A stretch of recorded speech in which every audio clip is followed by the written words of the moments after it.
तो नेक्स्ट हमारे पास अब जो यूनिट है जिसके फार्मूलाज को हम यहाँ रिवाइज करेंगे, अब हमारे पास है सर्कुलर मोशन।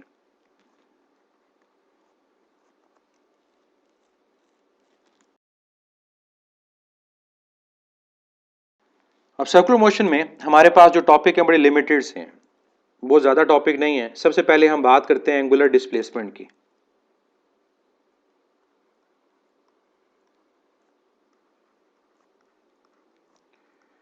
और एंगुलर डिस्प्लेसमेंट का फार्मूला मैं शुरू में बता दिया था आपको, थीटा, और थीटा किसके इक्वल है, S over R. Angular displacement is equal to arc length divide by radius, और इसके अलावा ये फार्मूला यूज होता है ओमेगा इंटू टी।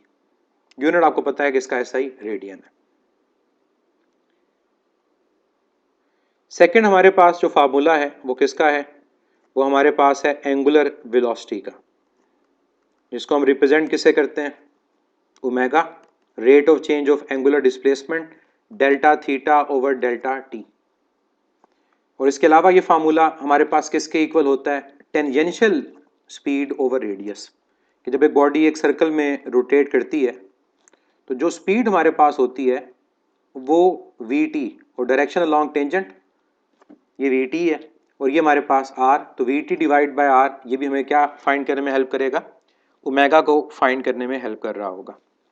इसके अलावा अगर हम कंप्लीट वन रोटेशन की बात करें कि लेट से एक बॉडी ने कंप्लीट रोटेशन की, पॉइंट ए से बॉडी मूव हुई, दोबारा पॉइंट ए पर आई, इस केस में वन अगर रेवोल्यूशन है या वन हमारे पास रोटेशन है तो थीटा कितना होगा, 2 पाई, और टाइम कितना होगा, टाइम पीरियड। तो ऐसे केस में फार्मूला यूज होता है ओमेगा का 2 pi over time period. Time period का रेसिप्रोकल फ्रीक्वेंसी, तो 2 पाई एफ यूज हो रहा होगा। तो याद रखना ये फार्मूला अप्लाई कब होता है, जब कंप्लीट हम साइकिल लेते हैं तो थीटा की जगह 2 पाई पुट कर देते हैं और टाइम की जगह हम टाइम पीरियड को रिप्लेस कर देते हैं। यूनिट आपको पता है इसका रेडियन पर सेकंड होता है। थर्ड हमारे पास जो है that is angular acceleration. Angular acceleration सिर्फ और सिर्फ तब हमारे पास होती है जब हमारी मोशन नॉन यूनिफॉर्म होती है। यूनिफॉर्म मोशन में ये यूज नहीं होता, ये सिर्फ नॉन यूनिफॉर्म मोशन में यूज हो रहा होता है। और एंगुलर एक्सेलेरेशन रिप्रेजेंट हम किससे करते हैं, इसको alpha rate of change of angular velocity delta omega over delta T, और ये इक्वल होता है टेंजेंशियल एक्सेलेरेशन ओवर रेडियस। मैंने बड़ा एक डिटेल में बताया था कि जब हमारे पास टेंजेंशियल वेलोसिटी की मैग्नीट्यूड चेंज होती है ना, तब एंगुलर एक्सेलेरेशन और टेंजेंशियल एक्सेलेरेशन ये इन्वॉल्व होते हैं। और इसके अलावा टॉर्क के केस में फार्मूला देखें तो torque over moment of inertia, ये भी एंगुलर एक्सेलेरेशन है। और एंगुलर एक्सेलेरेशन प्रोड्यूस होता है टॉर्क की वजह से, जैसे force produces linear acceleration and torque produces angular acceleration, ये चीज याद रखिएगा। फिर एक और ऊपर वाले और नीचे वाले से रिलेटेड इंपॉर्टेंट पॉइंट के वेक्टर फॉर्म में जब लिखते हैं तो वी टी, ये भी डिटेल में मैंने बताया था, ये आर क्रॉस ओमेगा नहीं होता, ये ओमेगा क्रॉस आर होता है। ये पॉइंट याद रखना है कि वेक्टर फॉर्म में जब हम लीनियर और एंगुलर वेलोसिटी को कंपेयर करते हैं तो ये हमारे पास इनका आपस में रिलेशन बनता है। और इसी तरह यहां पर भी जो नीचे रिलेशन बनता है टेंजेंशियल एक्सेलेरेशन का, वो हमारे पास अल्फा क्रॉस आर बन रहा होता है, आर क्रॉस अल्फा नहीं होता। और रीजन आपको पता है डायरेक्शन, कि क्रॉस प्रोडक्ट में वेक्टर्स की जब हम डायरेक्शन लेंगे तो रिजल्टेंट के अलॉन्ग आनी चाहिए। दोनों केसेस में हमने इसका ख्याल रखना होता है। और एंगुलर एक्सेलेरेशन का यूनिट हमारे पास क्या है, रेडियन पर सेकेंड स्क्वायर, ये यूनिट हमारा यूज हो रहा होता है। Next centripetal acceleration and centripetal force. इससे पहले कि मैं सेंट्रीपिटल एक्सेलेरेशन और सेंट्रीपिटल फोर्स की बात करूं, एक पॉइंट मैं यहां बता दूं कि हमारे पास अगर एक रिजिड बॉडी हो ना, रिजिड बॉडी किसे कहते हैं, जिसपे फोर्स अप्लाई करने से उसके पॉइंट्स के दरमियान डिस्टेंस चेंज नहीं होता। तो कोई भी रिजिड बॉडी हमारे पास है, लेट से एक डिस्क है सर्कुलर, तो अगर वो किसी भी एक्सिस के अबाउट रोटेट कर रही है तो उसकी रिजिड बॉडी पे जितने भी पॉइंट्स होंगे, point message m1 m2 m3 m4 mn, चाहे वो डिफरेंट मैसेज हैं सेम मैसेज हैं, उनका सेंटर से डिफरेंट रेडियस है, लेकिन तमाम के लिए ओमेगा तमाम के लिए अल्फा वो सेम होगा, मतलब omega 1 equal to omega 2 equal to omega 3 equal to omega n, ये सेम होगा। इस तरह अल्फा भी हर एक पॉइंट के लिए पॉइंट 1, पॉइंट 2, पॉइंट 3 वो क्या होगा, वो सेम होगा। लेकिन बार बार कहूँगा ये रिजिड बॉडी के लिए है। अगर बॉडी रिजिड नहीं है तो फिर नहीं। थीटा भी सेम होगा ऑब्वियसली, वो थीटा में कोई डाउट नहीं है कि हमारे पास एंगुलर डिस्प्लेसमेंट भी तमाम की क्या होगी, वो सेम होगी। ठीक है, ये रिजिड बॉडी की बात मैं कर रहा हूं। अब आते हैं सेंटीपिटल फोर्स की तरफ। सेंटीपिटल फोर्स का फार्मूला जो सबसे सिंपल हमारे पास है मैग्नीट्यूड की फॉर्म में, वो M V square over R होता है। वी आर ओमेगा पुट करें तो यह आ जाता है M omega square R. Omega की जगह 2 पाई ओवर टी पुट करें तो हमारे पास ओमेगा जब 2 पाई ओवर टी आएगा तो ये क्या आएगा, 4 pi square M R over T square. Time period का रेसिप्रोकल फ्रीक्वेंसी तो 4 pi square M R F square. और इवन ये जो सेंटीपिटल फोर्स का फार्मूला है इसको काइनेटिक एनर्जी की फॉर्म में भी लिखा जाता है, ये भी लेक्चर में बताया था, 2 times kinetic energy over radius. और आप इवन इस काइनेटिक एनर्जी को मोमेंटम की फॉर्म में भी रिप्लेस कर सकते हैं।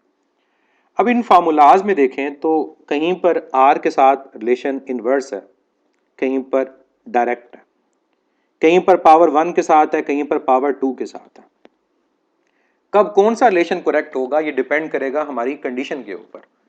पहला जो फार्मूला है M V square over R, उसमें रिलेशन रेडियस से इनवर्स है अगर वी सेम हो, वेलोसिटी कांस्टेंट हो। दूसरे केस में आर के साथ डायरेक्ट है अगर ओमेगा कांस्टेंट हो।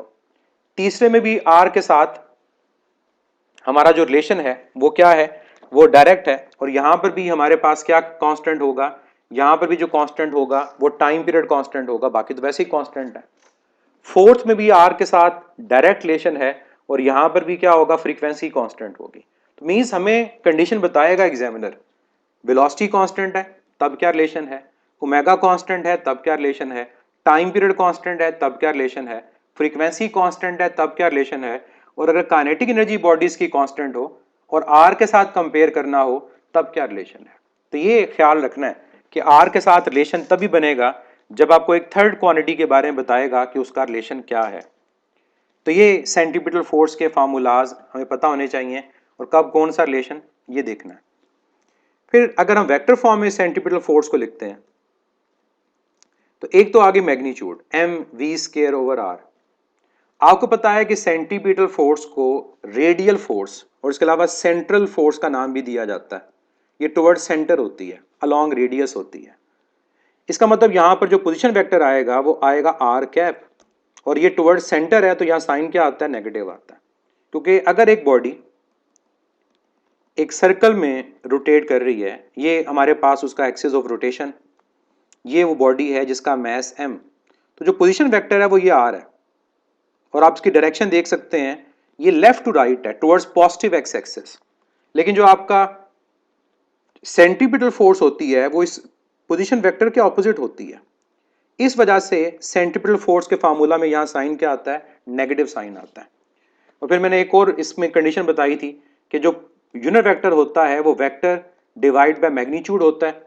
तो ये फार्मूला अगर मैं बजाय यूनिट वेक्टर के वेक्टर फॉर्म में लिखूं तो एम वी स्केयर आर और नीचे क्या बन जाएगा, आर का स्क्वायर। तो ये गलत नहीं है, ये ठीक है। नेक्स्ट फार्मूला सेंट्रीपिटल एक्सेलेरेशन का। सेंट्रीपिटल एक्सेलेरेशन हमेशा प्रेजेंट होती है, चाहे यूनिफॉर्म मोशन हो या नॉन यूनिफॉर्म मोशन हो। और सेंट्रीपिटल एक्सेलेरेशन को हम रेडियल एक्सेलेरेशन, सेंट्रल एक्सेलेरेशन भी कहते हैं। और आज एक स्टूडेंट ने क्वेश्चन पूछा था, उसके अकॉर्डिंग इसको नॉर्मल एक्सेलेरेशन भी कहा जाता है। और इसको नॉर्मल क्यों कहा जाता है, उसकी वजह ये हमारे पाथ के नॉर्मल होती है, क्योंकि बॉडी के पाथ को चेंज करती है। सेंट्रीपिटल एक्सेलेरेशन का ताल्लुक किससे है, वो डायरेक्शन से है। जब टेंजेंशियल वेलोसिटी की डायरेक्शन चेंज होती है, जब टेंजेंशियल वेलोसिटी की डायरेक्शन चेंज होती है तो तब हमारे पास ये इन्वॉल्व होता है। बल्कि इसको मैं यूं लिखूं तो ज्यादा बेहतर होगा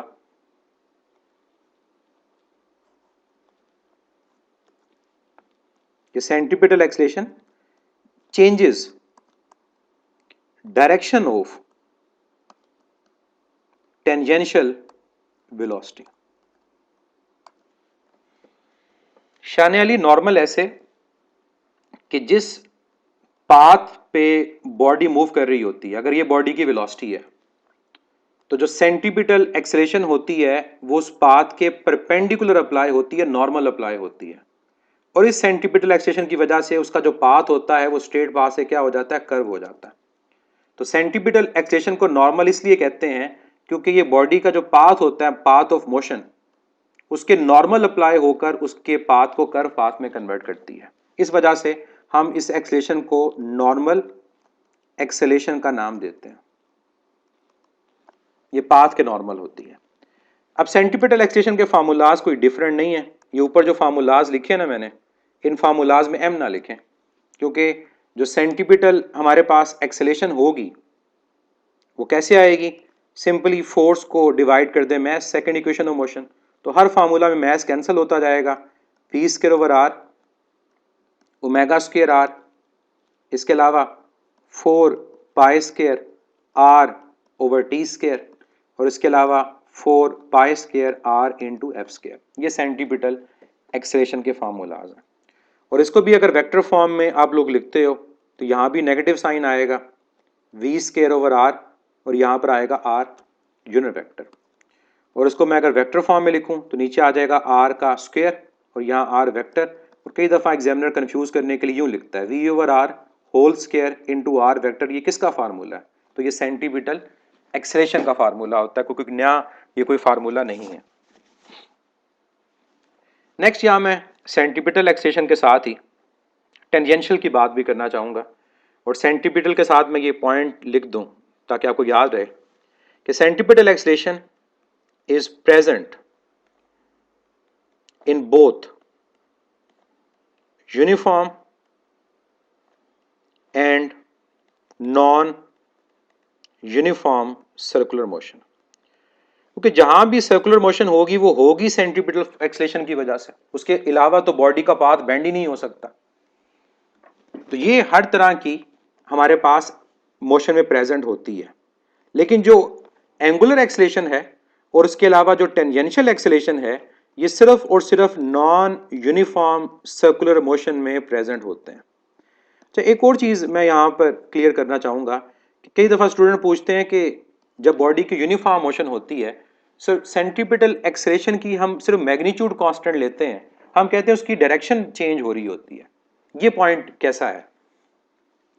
अब इसमें बड़ी सिंपल सी कोई रीज़न है, कोई मुश्किल रीज़न नहीं है। अगर मैं एक सर्कल ड्रॉ करता हूँ, तो कोशिश करता हूँ एक परफेक्ट मैं सर्कल यहाँ लेता हूँ। ये मेरे पास एक सर्कल है, ये सर्कल का मेरे पास सेंटर है O। मैं 4 पॉइंट से बस लूंगा, A, B, C और D। इन चारों पॉइंट्स के ऊपर मैं ड्रॉ करता हूं सेंटीपिटल एक्सेलेरेशन की डायरेक्शन। ये सेंटीपिटल एक्सेलेरेशन की डायरेक्शन है, इसको मैं बोल देता हूं A के साथ। इस सेंटीपिटल एक्सेलेरेशन को मैं नाम दे देता हूं B के साथ।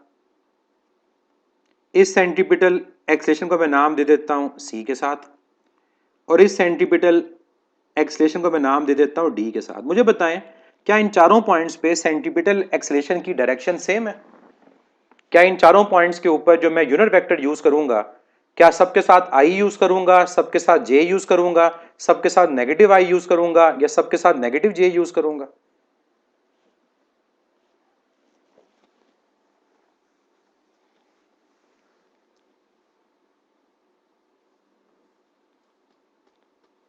तो इसका आंसर क्या होगा? नो। जब मैं A की बात करूंगा तो मैं A के साथ जो यूनिट वेक्टर यूज करूंगा वो नेगेटिव I करूंगा, ये नेगेटिव एक्स एक्सिस के दौरान टुवर्ड्स है। जब मैं B की बात करूंगा तो उसके साथ मैं नेगेटिव J लिखूंगा क्योंकि नेगेटिव Y एक्सिस के अलॉन्ग है। जब मैं C की बात करूंगा तो मैं पॉजिटिव I लिखूंगा, वो पॉजिटिव एक्सिस के दौरान है, की तरफ है। और जब मैं D की बात करूंगा तो D के ऊपर मैं जो डायरेक्शन मेंशन करूंगा वो पॉजिटिव J की करूंगा क्योंकि पॉजिटिव Y के अलॉन्ग है। इवन हर पॉइंट पे डिफरेंट है। ये तो मैंने 4 पॉइंट्स लिए, अगर मैं इनके दरमियान भी कोई पॉइंट ले लेता हूं ना, यहां पर ले लेता हूं, यहां पर ले लेता हूं, वहां भी सेम नहीं है। तो याद रखिएगा कि यूनिफॉर्म सर्कुलर मोशन में सेंटीपिटल एक्सेलेरेशन की मैग्नीट्यूड कांस्टेंट होती है, या सेंटीपिटल फोर्स की मैग्नीट्यूड कांस्टेंट होती है, डायरेक्शन कांस्टेंट नहीं होती। वो हर पॉइंट के ऊपर चेंज हो रही होती है। इसी वजह से जब हमारे क्वेश्चंस पूछे जाते हैं कि यूनिफॉर्म सर्कुलर मोशन में क्या चीज कांस्टेंट है, तो काइनेटिक एनर्जी कांस्टेंट है, स्पीड कांस्टेंट है, लेकिन हर वो चीज जो वेक्टर है जो अपने आप को चेंज कर रही है वो कांस्टेंट नहीं होगी। तो वेक्टर वो जो चेंज हो रहा हो डायरेक्शन वाइज वो कांस्टेंट नहीं होगा। अगर मैं ओमेगा की बात करता हूं एंगुलर वेलोसिटी की, तो एंगुलर वेलोसिटी तो कांस्टेंट है, उसका एक्सिस ऑफ रोटेशन भी वही है। अगर उसका पॉइंट सेंट्रल पॉइंट चेंज नहीं हो रहा तो उसके केस में तो आंसर वही आएगा। टेंजेंशियल एक्सेलेरेशन प्रेजेंट होती है सिर्फ नॉन यूनिफॉर्म सर्कुलर मोशन में। और इसका काम क्या होता है? इसका काम होता है कि ये चेंज करती है मैग्नीट्यूड को टेंजेंशियल वेलोसिटी की या टेंजेंशियल स्पीड की। तो जो टेंजेंशियल वेलोसिटी की डायरेक्शन चेंज करे, पाथ को कर्व करे, सेंटीमीटर एक्सेलेरेशन, और जो मैग्नीट्यूड को चेंज करे, बॉडी को एक्सेलेरेट करवाए कि बॉडी कभी सर्कुलर पाथ में स्पीड अप हो जाए, कभी स्लो हो जाए, तो वो टेंजेंशियल एक्सेलेरेशन है। इसके फार्मूलाज क्या होंगे जो ऊपर लिख भी चुका हूं, आर अल्फा, इसके अलावा rate of change of tangential velocity delta we over delta T, ये इसके फार्मूलाज हैं टेंजेंशियल एक्सेलेरेशन के। अब कई दफा हमें टोटल एक्सेलेरेशन कैलकुलेट करनी पड़ती है, नेट एक्सेलेरेशन, कि अगर मोशन हमारी नॉन यूनिफॉर्म है तो नॉन यूनिफॉर्म सर्कुलर मोशन में नेट एक्सेलेरेशन कैलकुलेट करें। तो हमें पता है कि हमारे सर्कुलर पाथ के अंदर ये दोनों जो एक्सेलेरेशन है ये परपेंडिकुलर है। एक अलॉन्ग रेडियस है जिसको हम सेंटीपिटल या रेडियल बोल रहे हैं, एक अलॉन्ग टेंजेंट है, एंगल 90 है। तो हेड टू टेल रूल जब यूज करेंगे हम, तो head to tail rule use करने के बाद हमारा ये रिजल्टेंट आएगा, ये है नेट एक्सेलेरेशन। तो पाइथागोरस थ्योरम से सॉल्व करेंगे और आंसर आ जाएगा अंडर रूट सेंटीपिटल एक्सेलेरेशन का स्क्वायर प्लस टेंजेंशियल का स्क्वायर, या फिर आप सेंटीपिटल की जगह यहाँ पर रेडियल का भी यूज कर सकते हो, रेडियल का स्क्वायर और टेंजेंशियल का स्क्वायर। इससे रिलेटेड हमने क्वेश्चंस भी किए थे, मेरा ख्याल है पता है आपको कि कैसे वैल्यू पुट करनी है। जो वैल्यूज गिवन होंगी उसके मुताबिक फार्मूला आएगा और ये सॉल्व हो जाएगा। और अगर आपको इसकी डायरेक्शन फाइंड करनी हो, फर्स्ट करो मुझे ये डायरेक्शन फाइंड करनी विद रिस्पेक्ट टू रेडियस, तो ये भी फाइंड आप कर सकते हो tan से। tan इनवर्स परपेंडिकुलर कौन है? AT, और बेस कौन है? AC या AR। तो आप इवन इस जो रिजल्टेंट एक्सेलेरेशन है उसकी डायरेक्शन को भी फाइंड कर सकते हो।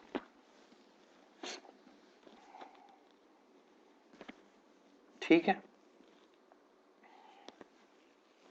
सेंटीपिटल एक्सेलेरेशन और फोर्स की डायरेक्शन चेंज होगी। जो बात आप एक्सेलेरेशन के लिए करोगे वही बात फोर्स के लिए करोगे, क्योंकि दोनों की डायरेक्शन सेम होती है। तो जिस पॉइंट पे सेंटीपिटल एक्सेलेरेशन पॉजिटिव आई के अलॉन्ग है, उस पॉइंट पे सेंटीपिटल फोर्स भी पॉजिटिव आई के अलॉन्ग है। नेक्स्ट मैं फार्मूला यहाँ पे लिखूंगा जियो स्टेशनरी ऑर्बिट्स का।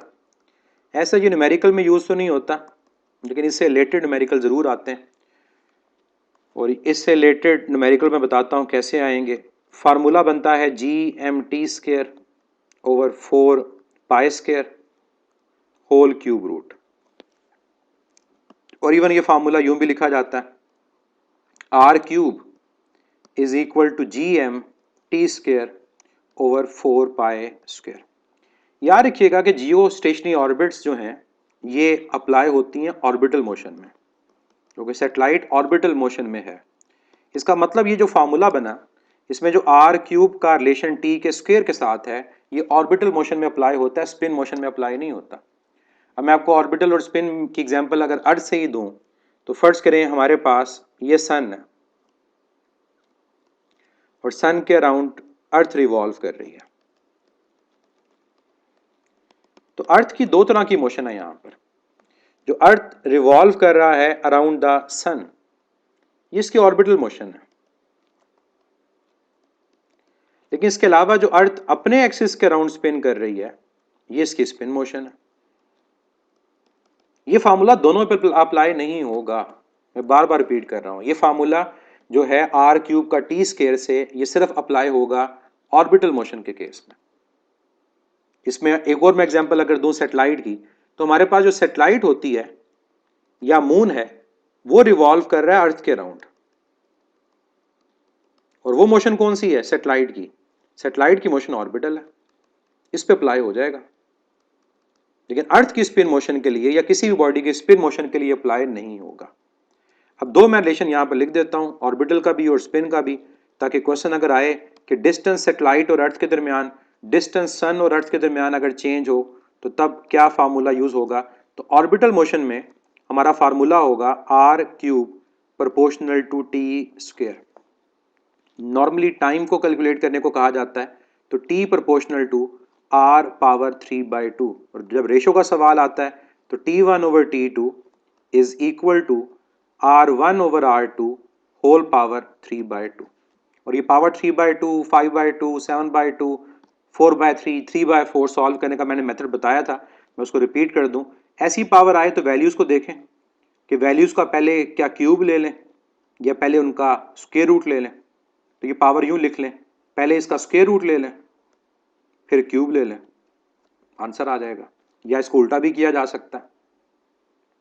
इसको उल्टा करने का मतलब क्या होगा कि मैं अगर वैल्यू को देखता हूं और मैं सोचता हूं कि पहले क्यूब ले लूं तो ज्यादा बेहतर है, और क्यूब लेने के बाद जब मैं इसका स्क्वायर रूट लूंगा सॉल्व हो जाएगा, सॉल्व हो जाएगा।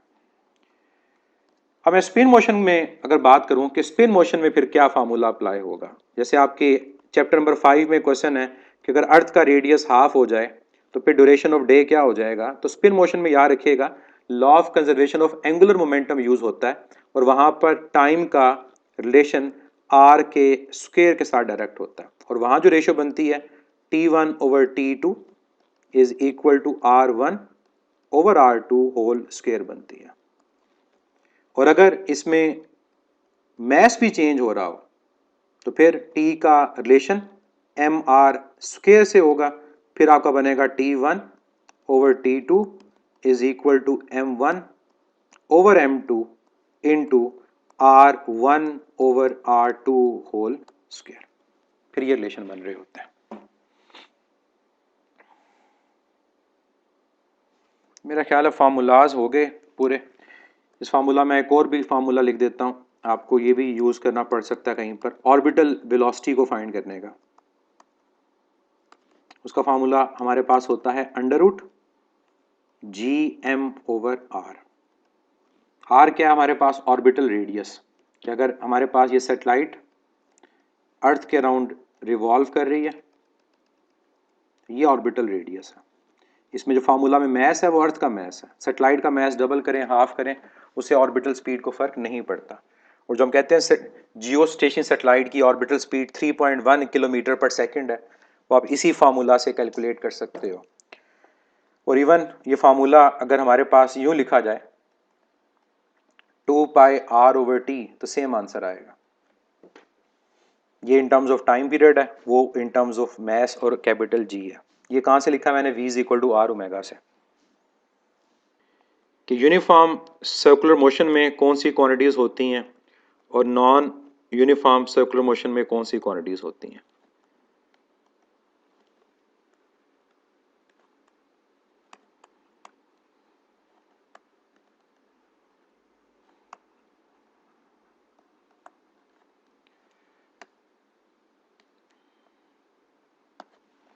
अगर मैं आप लोगों से ये सवाल स्टार्ट करता हूं कि यूनिफॉर्म सर्कुलर मोशन में कौन सी क्वांटिटीज हैं, तो क्या आंसर देंगे? कौन कौन सी क्वांटिटीज यूनिफॉर्म सर्कुलर मोशन में अवेलेबल होती हैं? देखिए हमारे पास यूनिफॉर्म सर्कुलर मोशन के अंदर सेंटीपिटल फोर्स नॉन जीरो होती है, सेंटीपिटल एक्सलेशन नॉन जीरो होती है। ये तो दोनों जगह प्रेजेंट है, यहां भी सेंटीपिटल फोर्स है, यहां भी सेंटीपिटल एक्सलेशन है। ठीक है, इसके अलावा बात करूं मैं एंगुलर वेलोसिटी की, तो यहां पर जो ओमेगा होगा ऑब्वियसली कांस्टेंट होगा, यहां जो ओमेगा होगा वो क्या होएगा? वो कांस्टेंट नहीं होगा। इसके अलावा अगर हम बात करते हैं अल्फा की, तो ओमेगा अगर कांस्टेंट है तो यहां पर अल्फा जीरो होगा और यहां पर अल्फा क्या होएगा? नॉन जीरो होगा। अगर अल्फा जीरो है तो टेंजेंशियल एक्सलेशन यहां पर जीरो है, और यहां पर जो टेंजेंशियल एक्सलेशन है वो क्या है? वो नॉन जीरो है। अगर अल्फा जीरो है तो यहाँ टॉर्क जीरो है, और यहाँ जो टॉर्क है वो नॉन जीरो है। अगर टॉर्क जीरो है तो इसका मतलब होगा कि एंगुलर मोमेंटम यहाँ पर क्या होएगा? कांस्टेंट, और एंगुलर मोमेंटम का जो चेंज होगा वो जीरो। और अगर यहाँ टॉर्क नॉन जीरो है, इसका मतलब एंगुलर मोमेंटम कांस्टेंट नहीं है, इसका मतलब एंगुलर मोमेंटम चेंज होगा, तो चेंज भी इसका नॉन जीरो आएगा। काइनेटिक की बात करें तो पहले केस में हमारे पास टेंजेंशियल स्पीड की मैग्नीट्यूड कांस्टेंट होती है, यहाँ काइनेटिक एनर्जी कांस्टेंट होगी। और यहाँ अगर मैं बात करता हूँ काइनेटिक एनर्जी की, स्पीड की मैग्नीट्यूड चेंज हो रही है, तो काइनेटिक एनर्जी कांस्टेंट नहीं होगी। इंपल्स फोर्स के साथ रिलेशन बना लेगा, ठीक है, क्योंकि हम जब बात करेंगे कि हमारे पास जो टॉर्क है, टॉर्क नॉन जीरो है, तो यहाँ पर फोर्स अप्लाई हो रही है, और फोर्स क्या कर रही है, या मोमेंटम को चेंज करेगी। और ये कौन सी फोर्स है, टेंजेंशियल, और यहाँ पर किसी भी किस्म की टेंजेंशियल फोर्स अप्लाई नहीं होती, यहाँ पर अप्लाई हो रही होती है। और अगर ये मोमेंटम को चेंज करेगी लीनियर, ऑटोमेटिकली इंपल्स तो होगा। यानी मैं यहाँ पर कहूँगा कि यहाँ जो मोमेंटम है वो कांस्टेंट नहीं है, और यहाँ मोमेंटम की जो मैग्नीट्यूड है वो क्या है आपके पास, वो कांस्टेंट है। तो ये वो चीज़ें हैं जो आपने पूछी हैं कि क्या क्या प्रेजेंट होता है और क्या क्या प्रेजेंट नहीं होता। डायरेक्शंस की बात करें तो डायरेक्शंस हमें पता होनी चाहिए, इनकी डायरेक्शंस क्या हैं। अगर हमारे पास ये एक सर्कुलर पाथ है,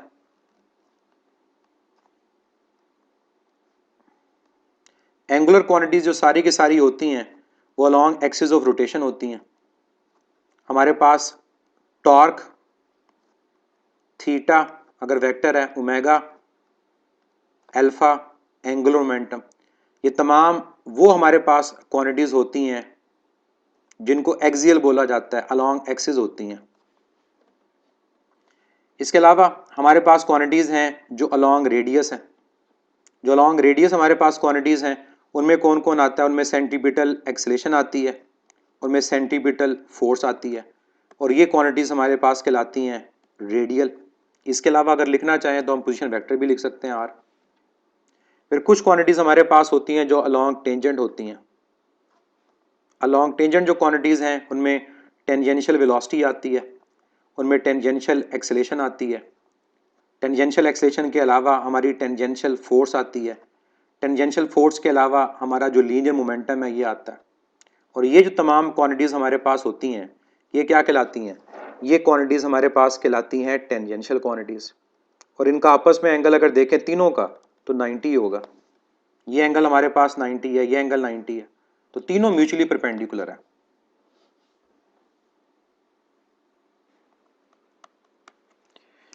हॉरिजॉन्टल सर्कल और वर्टिकल सर्कल की बात हमने की थी। हॉरिजॉन्टल सर्कल में हर पॉइंट के ऊपर जो टेंशन होती है वो सेंटीपिटल फोर्स के इक्वल होती है। अगर हमारे पास एक बॉडी एक हॉरिजॉन्टल सर्कल में मूव कर रही है, उस बॉडी का मास m है, उसका रेडियस r है, तो हर पॉइंट के ऊपर अगर आपको कहा जाए कि हमारे पास सेंटीपिटल फोर्स किसके इक्वल है, तो हर पॉइंट के ऊपर सेंटीपिटल फोर्स स्ट्रिंग में जो प्रेजेंट टेंशन है उसके इक्वल होती है।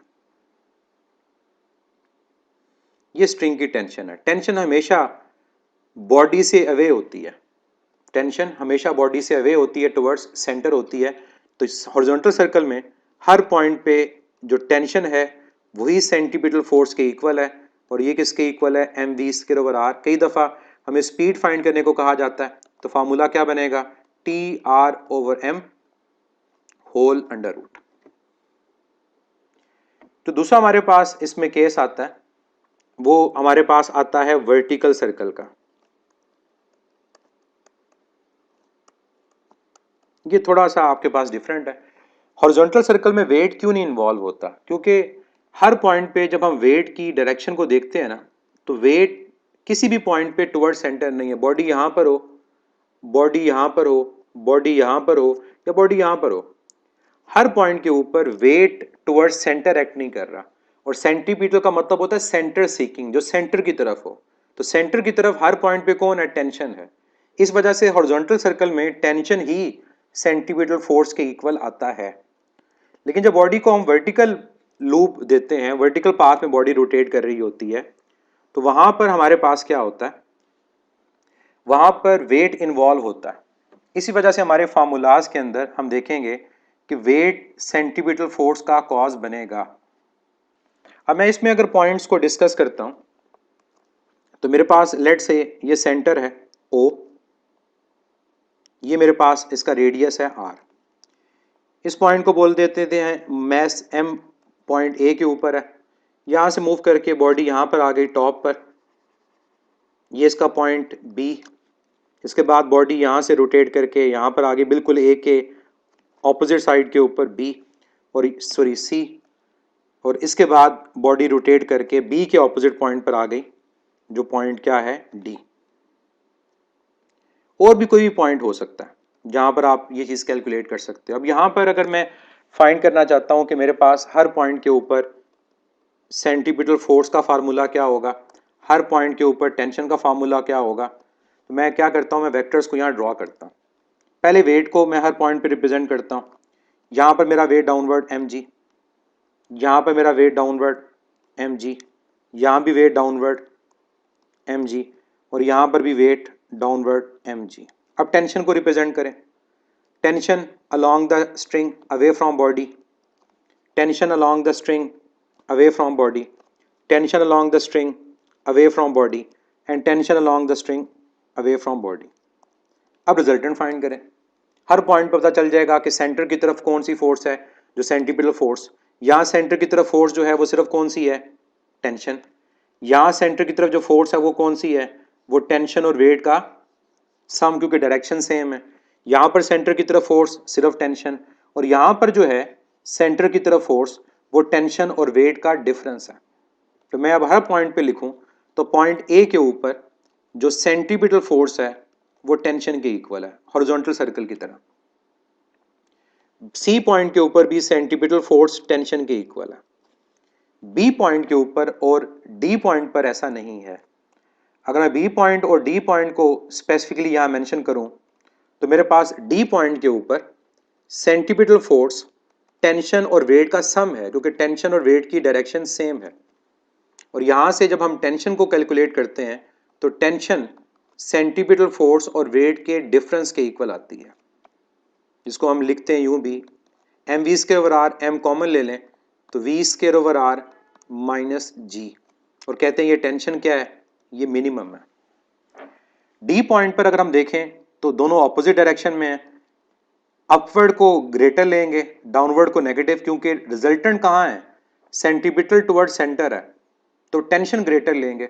और यहां से हम अगर टेंशन को कैलकुलेट करें तो टेंशन किसके इक्वल आएगा, सेंटीपिटल फोर्स और वेट के सम के। अब यहां से मैं टेंशन का फार्मूला एम कॉमन लेकर लिखूं तो ये v square over r plus g के इक्वल आएगा, और ये जो टेंशन है मैक्सिमम है। और जहां पर टेंशन मैक्सिमम होती है वहीं पर स्ट्रिंग के ब्रेक होने के चांसेस सबसे ज़्यादा होते हैं, और जहां टेंशन मिनिमम होती है वहां ब्रेक होने के चांसेस सबसे कम होते हैं। फिर एक कंडीशन और भी पूछी जाती है टॉप पॉइंट के ऊपर, कि टॉप पॉइंट के ऊपर अगर वी स्क्वायर ओवर आर की वैल्यू, ये सेंटीपिटल एक्सटेंशन है, अगर जी के इक्वल आए तो फिर हमारे पास टॉप पॉइंट के ऊपर जो टेंशन होती है मिनिमम और कितनी होती है, 0। हर पॉइंट के ऊपर वेलोसिटी को फाइंड करें। अगर मैं यहाँ वेलोसिटी को फाइंड करना चाहता हूँ, वेलोसिटी अलोंग टेंजेंट है, तो इसका फार्मूला मैंने बताया था कैसे सॉल्व होता है, law of conservation of energy से, √3gr। टॉप पॉइंट के ऊपर अगर वेलोसिटी को कैलकुलेट करना हो, इसका फार्मूला होता है √gr। और अगर बिल्कुल बॉटम के ऊपर वेलोसिटी को फाइंड करना हो तो इसका फार्मूला होता है √5 टाइम्स gr। और यहाँ भी सी भी बता दूं कि सी पर भी अगर वेलोसिटी को हमें कैलकुलेट करना है तो उसका फार्मूला सेम वही होगा जो ए पर है, √3gr। क्लियर है ये पॉइंट?